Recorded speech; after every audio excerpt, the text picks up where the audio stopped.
അനന്തം വാസുകിം ശേഷം പത്മനാഭം ച കമ്പലം ശംഖപാലം ധ്രാതരാഷ്ട്രം തക്ഷകം കാളിയം തഥാ. ഏതാനി നവനാമാനി നാഗാനി ച മഹാത്മനം തസ്യ വിഷയഭയം നാസ്തി സർവത്ര വിജയം ഭവേത്.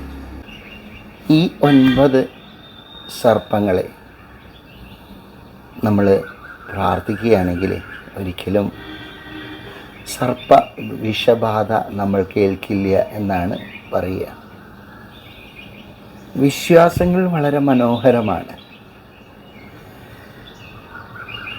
പ്രശ്നം വിശ്വാസങ്ങൾ തെറ്റായി ധരിച്ച് ആചരിക്കുന്നതാണ്.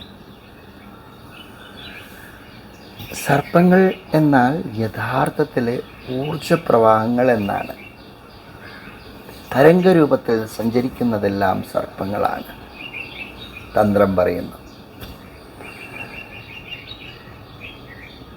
ഇത് പറയാൻ കാരണം എന്താണെന്ന് വെച്ചാൽ, നമ്മൾ സാധാരണ 100 പാലും കൊടുക്കുക എന്ന് പറയും. 100 പാലും. യഥാർത്ഥത്തിൽ ഈ 100 പാമ്പിൻ്റെ ദേഹത്തിൽ പറ്റിയാൽ എങ്ങനെയുണ്ടാവും? പാവം ആ ജീവിക്ക് പൊള്ളില്ലേ? 100 അഥവാ ചുണ്ണാമ്പ് എന്നത് ചൂടുണ്ടാക്കുന്നതാണ്. ഇവിടെ ഒരു വലിയൊരു തെറ്റിദ്ധാരണ നമ്മൾക്ക് വന്നിട്ടുണ്ട്. യഥാർത്ഥത്തിൽ 100 പാലും എന്ന് പറയുന്നത് നറും പാൽ. നറും പാൽ എന്നാൽ നമ്മൾ പാടത്തൊക്കെ പോയാലേ ഈ നെല്ല് മുളച്ച് നിൽക്കണ കണ്ടിട്ടില്ലേ? നല്ല മനോഹരമാണ്. ഈ നെൽക്കതിറിൽ അതിൻ്റെ ഈ അരി ഉറക്കണേൻ്റെ മുന്നേ ഒരു പാല് രൂപത്തിലുണ്ടാവും. നല്ല രസമാണ്. നമ്മളെ കുട്ടിക്കാലത്തൊക്കെ അതൊന്ന് കഴിച്ച് നോക്കിയവർക്കൊക്കെ ഓർമ്മയ്ക്കുണ്ടാവും. അത് പാമ്പിന് ഏറ്റവും ഇഷ്ടമുള്ളതാണ് നറുംപാൽ.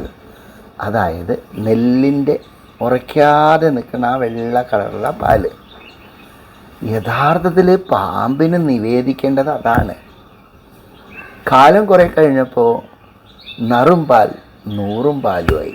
ഇതുപോലെ പല കാര്യങ്ങളും ഉണ്ട് നമ്മളെ ആചാരങ്ങളിൽ നമ്മൾ ഒന്നും കൂടി ചിന്തിക്കേണ്ടത്. ഇത് പറയാൻ കാരണം എന്താണെന്ന് വെച്ചാൽ, നമ്മളെ തത്വങ്ങൾ വളരെ ശാസ്ത്രീയമാണ്. ഈ ശാസ്ത്രീയത ഉൾക്കൊണ്ടുകൊണ്ട് നമ്മൾ പ്രാർത്ഥന നടത്തുകയാണ്. നമ്മൾ ഓരോ ആചാരങ്ങളും അനുഷ്ഠിക്കുകയാണെങ്കിൽ നമ്മൾക്ക് കുറച്ചുകൂടി അത് വ്യക്തത വരും, കുറേ കൂടി ഇഷ്ടം വരും, പിന്നെ റിസൾട്ടും വരും.